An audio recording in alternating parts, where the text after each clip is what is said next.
Look up at the night sky tonight, but instead of seeing a barren gray rock, I want you to picture a breathing metropolis. Literally. We're talking lights, roads, glowing domes, giant glass tunnels reflecting the sun, and massive space hangars. Today, we're jumping right into our explainer on America's actual blueprint for a permanent moon city. No fluff, let's just get straight into it. Seriously, what if that silver dot was an actual city, not just a temporary research camp, and definitely not just a flag planted in the dust by a handful of scientists? We are talking about a permanent, thriving human settlement built by the United States. The source material we're looking at today forces us into this incredible what-if universe, where humanity takes its most audacious step yet. And spoiler alert, if this happens, absolutely nothing on Earth will ever be the same. Section 1. The Lunar Foundation. From Challenge to Reality. So how do we actually go about building this lunar fortress? Well, the source breaks down this really rapid logistics phase that has to happen before human feet even touch the ground. First off, autonomous robots land in the dead silence of space. Their job? Clear out that razor-sharp dust, lay down cables, and piece together giant solar mirrors. Second, they deploy these massive inflatable habitats, which are immediately buried under layers of lunar regolith, that loose, rocky soil, just to protect against micrometeorites. Third, nuclear power grids are brought online. You absolutely need those to survive the days-long lunar night. And fourth, they go after the ultimate prize, which is mining water ice from permanently shadowed polar craters to manufacture rocket fuel and breathable air. Every kilogram matters. Every mistake is expensive. But every success is legendary. Think about that for a second. The stakes of this initial construction phase are just unfathomably high.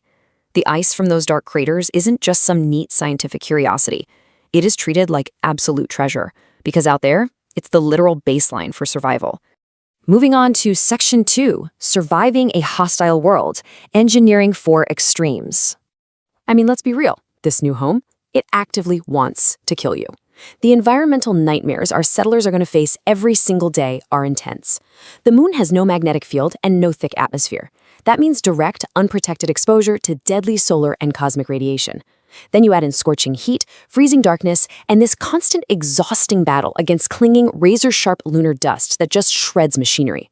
To survive all that, this city has to be heavily shielded by the regolith we mentioned earlier, and even by artificial magnetic fields. It is a brutal, entirely unforgiving reality.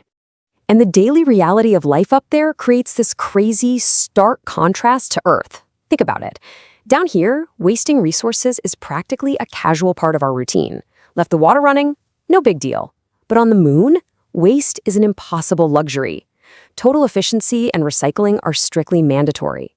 Every single drop of water, every breath of air, every watt of power, and every single calorie has to be tracked through these intense hydroponic systems and cultured protein labs. You aren't just living there, you are actively managing your survival minute by minute. But, amidst all that harshness, there's a strange, quiet beauty here too. 1/6. That is the gravity on the moon compared to Earth. Let's just slow down and picture that for a second. Moving in 1/6 gravity transforms every single physical action you take. Running, jumping, or even simply reaching for a wrench. It all becomes strange, slow, and honestly, almost graceful. Which brings us to Section 3, Birth of Lunar Culture, the Lunar Citizen. So we're shifting our focus now from concrete and steel to flesh and blood. And this definition from our source is an absolute paradigm shift.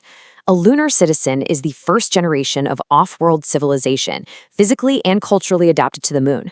Kids born in that 1/6 gravity would actually develop completely different bone densities and muscle structures than us. It prompts this deeply profound question. If we physically adapt to another world, how does humanity itself evolve? Are they even still the same kind of humans we know today? And just look at the culture that blooms from all of this. We're talking about artificial parks grown under warm LED sunlight, modular schools for a totally new generation, and low-gravity sports arenas where athletes pull off literally impossible feats. They'd celebrate lunar birthdays with entirely new traditions, all while looking up at a sky that stays pitch black, even at midday.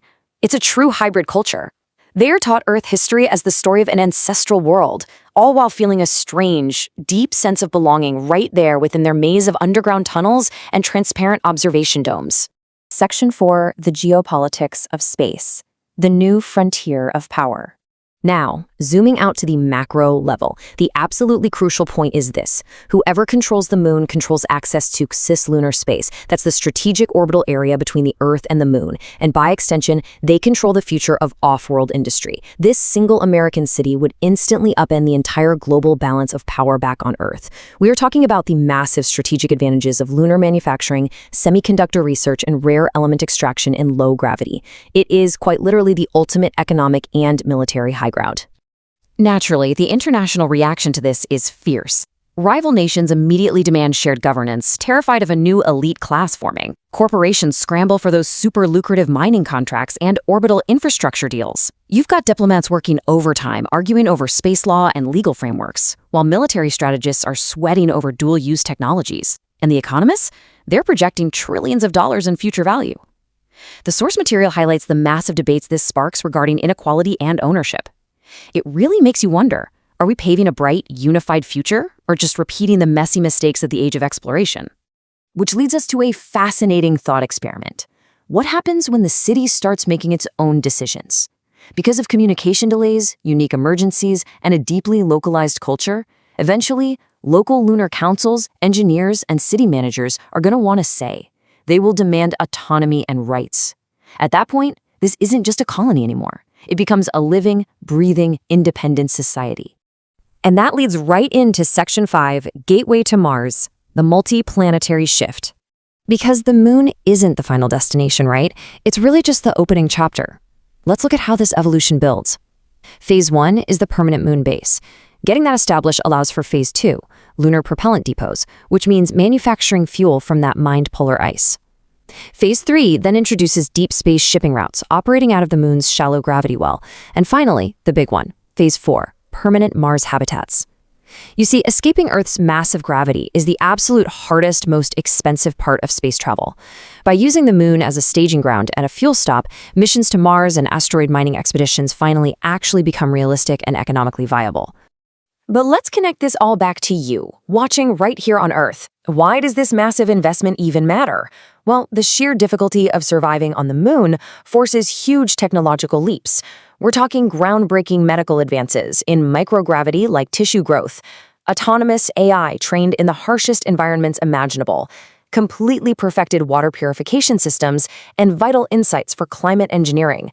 The technology built to keep the moon city alive will ultimately revolutionize and maybe even save life back on Earth. Our source captures the profound psychological shift of this achievement perfectly with this quote. That was the day the moon stopped being a destination and became a neighborhood. Just imagine walking outside, looking up at the night sky, and actually seeing the soft glow of city lights up there on the lunar surface. It would fundamentally rewire human psychology for sure. We would no longer be a species trapped on a single vulnerable world just waiting for the future. We would feel like a species that has finally arrived. So, I'm going to leave you with this final provocative question. Are we meant to stay where we began, or are we meant to reach beyond it? The transition from one planet to two changes absolutely everything about who we are and what we are capable of as a civilization. It proves that the impossible is really just an engineering problem waiting to be solved. Let this question sit with you for a bit. Imagine those lights in the sky, and whatever you do, keep looking up.